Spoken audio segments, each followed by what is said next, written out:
Merci Mélane. On est spécialiste à Narbonne des titres un peu longs. Voilà. On va parler essentiellement donc de digesta et comme l'a dit Nicolas, il n'y a pas, comme il disait pour les composts, il n'y a pas un digesta mais bien aussi des digesta. Alors pour mémoire, donc que sont les digesta? Ce sont on va dire la deuxième sortie du procédé de méthanisation que vous avez au milieu de la diapositive. Donc la méthanisation à l'heure d'aujourd'hui est alimentée par une diversité de substrats avec donc deux sorties, un biogaz et une matière, le digesta. Alors qu'est-ce que c'est que ce digesta? Si on regarde donc ce qui rentre, on a essentiellement de l'eau, des matières biodégradables constituées de sucre, de lipides, de protéines, des matières non biodégradables avec plutôt de la lignine et des protéines complexes et des matières minérales.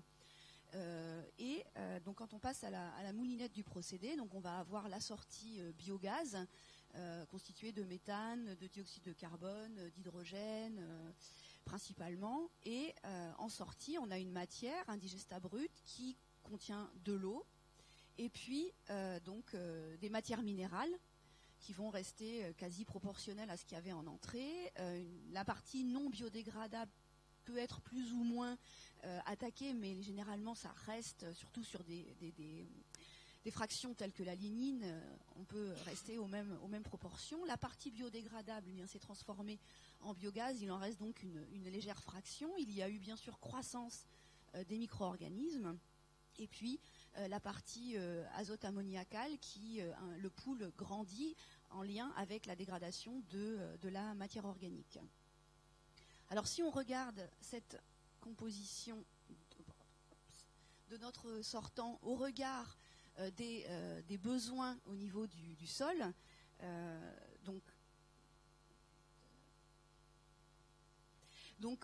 au niveau de la partie sol représentée ici, on a un pool de matière organique qui va se minéraliser avec production d'ammoniac, de nitrate qui vont normalement être utilisés par les plantes, et on a une partie donc du stock de minéraux, phosphore, potassium, qui vont se solubiliser. C'est cette partie-là qui va alimenter les plantes. Donc il y a aussi potentiellement donc des pertes au cours de l'ensemble de ces mécanismes. Et en fait, on peut faire le lien entre la composition de ces digesta et leur input dans ces différents compartiments du sol. Et on voit en fait que tous les ingrédients sont là. La question, c'est effectivement quel est l'état vraiment de cette matière organique et de ces éléments minéraux en termes de disponibilité, de stabilité, de toxicité et d'effet sur l'environnement. Pour répondre à ces points, donc le challenge, c'est effectivement ce que j'ai dit en intro, c'est qu'il n'y a pas un mais bien des digesta, et que ceci est lié à la grande diversité des résidus organiques qui vont être traités par cette diversité de procédés, et donc avec des qualités sortantes différentes. Donc on a en fait, pour cette présentation, choisi de vous présenter des résultats issus de deux projets. Donc un issu d'une collaboration avec Suez au cours d'une thèse CIFRE, dont le doctorant est d'ailleurs dans la salle et donc il pourra m'aider à répondre aux questions plus tard. Donc on a travaillé en fait sur un ensemble de digesta bruts à partir d'une base de données extraite de la littérature et de rapports divers, de données issues du labo en fait et aussi de Suez. On a extrait de ces rapports les variables principales caractérisant la valeur agronomique, donc matière sèche, matière volatile, C sur N, C sur N orga, les paramètres azote, phosphore et potassium. Et on a en fait fait un traitement de ces données pour essayer donc d'extraire une classification, faire une typologie des digesta, donc par des outils statistiques que vous avez précisés ici, donc une analyse une classification ascendante hiérarchique et une analyse en composantes principales. Et le deuxième projet est issu d'un projet financé par l'ADEME en association avec l'Association des agriculteurs méthaniseurs de France, où on a enquêté sur 72 sites de méthanisation agricole uniquement, avec les mêmes variables obtenues et pour tenter de faire une classification aussi de ces digestats. Voilà, donc dans la présentation, on aura les résultats de ces deux projets, le positionnement versus la réglementation et les perspectives de recherche. Alors voilà les résultats que ça donne sur la première partie à partir donc, de digestats bruts issus de la littérature et de divers rapports. Donc vous avez ici les résultats de l'analyse en composantes principales avec chaque point ici avec des couleurs différentes. Ce sont donc des digestats et donc leur classification et ce ici avec les paramètres importants qui vont sous-tendre cette classification. Et ici, donc, on arrive très bien à dissocier, à faire 8 catégories de ces digestats. Et donc, une première séparation se fait selon l'axe des X, ici, avec essentiellement, des digestats issus d'une méthanisation dite voie humide, et de l'autre côté, une méthanisation dite voie sèche. Donc, avec comme paramètre prépondérant, donc, pour la partie humide, un taux de matière sèche inférieur à 10%, un C sur N assez faible et les paramètres azote très élevés. Et de l'autre côté, c'est l'inverse, avec une matière sèche très élevée, supérieure à 15%, un C sur N élevé et un NTK généralement bas. Sur l'axe des Y, on sépare en fait les digestats pour la partie haute très fibreux avec un ratio MV sur MS très élevé, du bas avec des substrats qui vont être plus rapidement biodégradables et un ratio MV sur MS généralement bas. Voilà. Alors on dissocie ici, donc vous avez en fait en partie haute, on va retrouver des fumiers, fumiers résidus d'ensilage et des fumiers bovins principalement. On en retrouve aussi bien en voie humide qu'en voie sèche.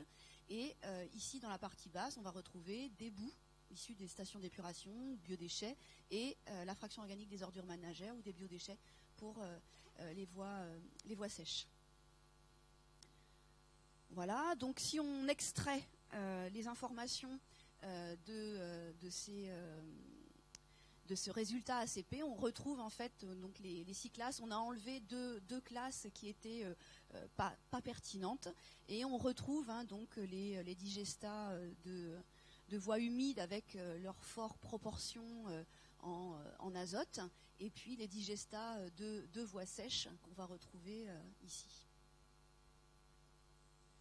Et on a essayé donc de positionner au regard de cette classification ces digestats par rapport à la réglementation française. Alors évidemment, cette réglementation, elle n'est pas adaptée à ce type de produits, puisqu'on va se comparer à ce qui existe. Donc on les a déjà vus précédemment.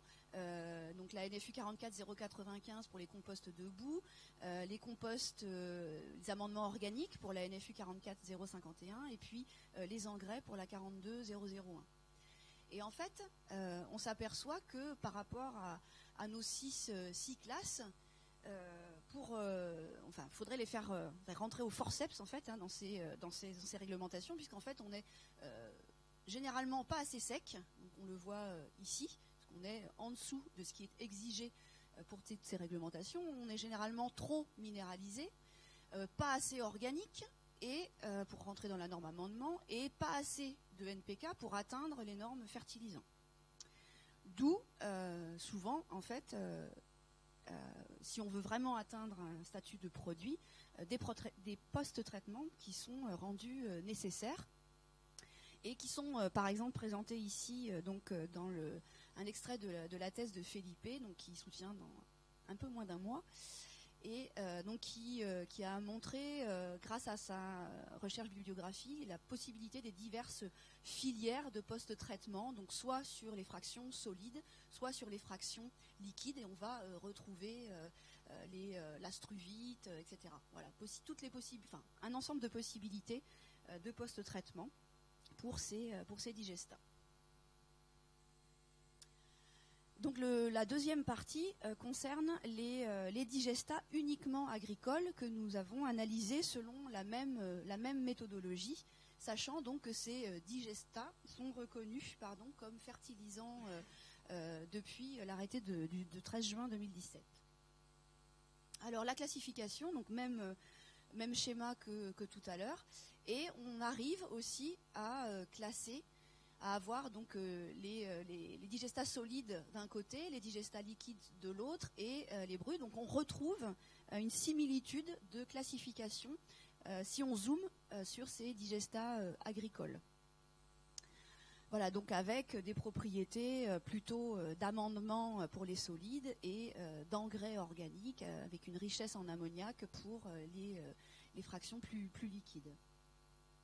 Et si on zoome, on va faire avancer, sur la classification sur les digestats bruts, on arrive en fait à isoler différentes catégories que vous avez ici. Donc ça vous montre la diversité des digestats qu'on a pu étudier, avec la diversité des substrats entrant en méthanisation. Alors celui-là, on va passer. Alors selon, en fait, c'est plus facile, je trouve, de regarder sur celui-ci. Donc on retrouve en fait 8 classes. Et vous voyez que sur ces... là, on va plus finement que ce qu'on avait fait tout à l'heure. On arrive en fait à dissocier donc les fumiers des lisiers, et dans les lisiers, les ruminants des non-ruminants. D'accord ? Et avec plus ou moins donc de co-substrats de type biodéchets ici ou de type graisse pour ces deux dernières catégories. Et vous voyez qu'on arrive à vraiment bien les classer, donc en fonction de la décroissance de la matière sèche ou du ratio C/N, ou en fonction des paramètres azote total, azote ammoniacal et phosphore. Et si on zoome sur la partie digestat liquide, on arrive à isoler 5 classes sur la partie liquide avec un pouvoir fertilisant azoté croissant de la classe 1 à la classe 5, donc avec une discrimination des fumiers, des lisiers ruminants et non ruminants. Et pour les digestats solides, 5 classes aussi, avec ici, donc c'est les fumiers issus de voies sèches, donc on a les fumiers ici, puis de nouveau les lisiers non ruminants, ruminants. Donc on arrive vraiment à avoir une classification assez précise de cette diversité de digestats. Voilà, donc en termes de perspective et de conclusion, donc je reviens sur cette notion de différenciation possible de groupes de digestats, et on arrive très bien à les séparer selon les intrants en fait qui rentrent en méthanisation et selon le type de procédé, digestion, enfin voie humide ou voie sèche. Ceci confirme l'importance de certains intrants dans la caractérisation même des digestats, et on l'a vu sur la dernière partie. On a fait cette classification ici selon des paramètres, on va dire des concentrations, carbone, azote, phosphore, mais on travaille aussi beaucoup sur essayer de mieux caractériser la matière organique, à savoir sa disponibilité ou son accessibilité. Donc on a développé certains indicateurs, et on est en train en fait de caractériser tous ces digestats selon cette méthode de caractérisation de la disponibilité de la matière organique, à laquelle on va essayer de coupler la disponibilité de l'azote. Donc c'est toujours dans le cadre de ce projet financé par l'ADEME. On va tester aussi l'impact de ces fameux post-traitements sur les digestats et essayer en fait de voir l'impact et la modification de la classification en fonction des types de post-traitements qui vont être mis en œuvre. On a testé aussi de nouvelles voies de valorisation donc qui seront présentées dans la thèse donc d'ici un mois. Et donc on essaie aussi de se caler par rapport à la nouvelle réglementation européenne donc sur les digestats, les composts et les matières organiques. Voilà. Merci.